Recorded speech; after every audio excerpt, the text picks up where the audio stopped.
नमस्कार दोस्तों, स्वागत है आपका अपने यूट्यूब चैनल वीके सर मस्ती में। आज हम लोग इस वीडियो के माध्यम से बात करेंगे एसआईआर को लेकर के।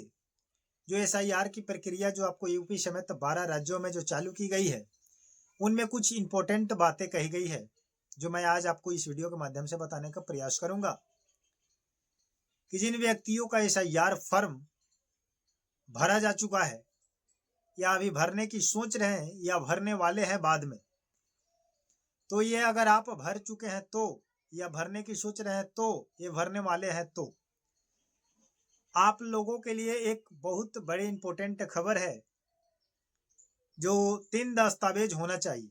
बहुत सारे लोग ऐसे हैं जो 2002 या 2003 की वोटर लिस्ट के आधार पर बैठे हुए हैं, तो मैं उनको थोड़ा सा जागरूक कर दूं कि अगर आप 2003 के लिस्ट में अगर आपके नाम है और आप शांतिपूर्वक बैठे हुए हैं तो आप एक बहुत बड़ी गलती कर रहे हैं, क्योंकि 2003 लिस्ट ये तो साबित करती है कि आप नागरिकता दिखाने की आवश्यकता आपको नहीं पड़ेगी।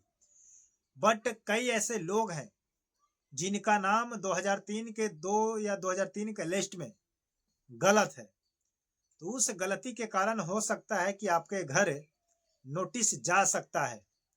तो ये आप ना समझे कि जिन व्यक्तियों का नाम 2003 के लिस्ट में है वो शांति से बैठे और जिन व्यक्तियों का नाम 2003 के लिस्ट में नहीं है वही परेशानी में रहे या दौड़े या कागज बनवाने की प्रयास करें। तो आप लोग भी कागज बनवाने का प्रयास कीजिए जिन लोगों ने फॉर्म को भर दिया है या फॉर्म भरने की सोच रहे हैं। समझ रहे हैं कि नहीं? और जितना जल्द हो सके आप फॉर्म को भर करके अपने कागजात को इकट्ठा करने में लग जाए, क्योंकि बहुत सारे ऐसे कागजात हैं जिनको आपको ऑनलाइन के माध्यम से बनवाना पड़ेगा। वो मोस्ट इम्पोर्टेंट कागजात है। बहुत सारे एसआईआर के माध्यम से बताया गया कि 11 डॉक्यूमेंट है, बट जिसमें से 3 डॉक्यूमेंट सभी के पास होना चाहिए, चाहे वो 2002 के लिस्ट में नाम हो या ना हो, क्योंकि गलती को लेकर के सस्पेंशन है। बहुत सारे नाम ऐसे हैं जो 2003 के लिस्ट में गलत है और वही गलती के कारण चुनाव आयोग हो सकता है कि आपका नाम वोटर लिस्ट से काट दे और आपके पास नोटिस भेज दे कि आप इसको प्रूफ करें कि ये नाम आप ही का है। तो कैसे करेंगे? तो ये एक बहुत बड़ी समस्या आ जाएगी, बहुत बड़ी मुद्दा बन सकती है। इसलिए जितने भी लोग अभी तक कहा जाए तो बर्थ सर्टिफिकेट यानी कि जन्म प्रमाण पत्र अगर नहीं बनवाए हैं तो बनवा लीजिए। सेकंड नंबर में अगर कहा जाए तो निवास प्रमाण पत्र, जिसको अंग्रेजी में रेसिडेंशियल सर्टिफिकेट बोलते हैं। तीसरा नंबर कहा जाए तो आपका तीसरा है जाति प्रमाण पत्र, जिसको कास्ट सर्टिफिकेट भी कहते हैं। तो अगर आप इन 3 चीजों को बनवा कर रख लेते हैं तो कहीं भी आपको कोई परेशानी नहीं आएगी, चाहे वोटर लिस्ट 2002 के लिस्ट में नाम हो या ना हो, या गलती हो या सही हो, क्योंकि यह गवर्नमेंट किसी को बकसने वाला नहीं है। चाहे यूपी हो, चाहे महाराष्ट्र हो, चाहे तमिलनाडु हो, चाहे मध्य प्रदेश हो, चाहे गुजरात हो, चाहे जम्मू कश्मीर हो, चाहे लद्दाख हो, कहीं भी किसी को ऑल इंडिया में कहीं भी यह सरकार किसी को बकसने वाली नहीं है।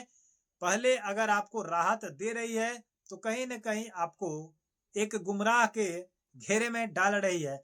उसके बाद अगर एक चयन पूरा कर लेगी तो अगले चयन में आपका काम जो है आपसे करवा कर ही रहेगी, क्योंकि गवर्नमेंट ये जो सरकार है बहुत आसानी से, बहुत मीठापन से, बहुत बढ़िया से, आसानी से आपको अपने चपेट में लेती है और पूरी जनता इसके चपेट में आ जाती है और बैठे बैठे। इसलिए आप लोग को कोई, क्योंकि इसकी कोई गारंटी नहीं रहती है इस सरकार का कि कभी भी कोई भी फरमान जारी कर देता है और कभी भी कोई जांच शुरू कर देता है, क्योंकि बड़े बड़े मंत्रियों के घर पे अगर ये जांच प्रक्रियाएं शुरू करा सकता है तो हम लोग तो आम जनता है, उसके अंडर में है, उसके अधीन है, तो हम लोग क्या ही कर सकते हैं।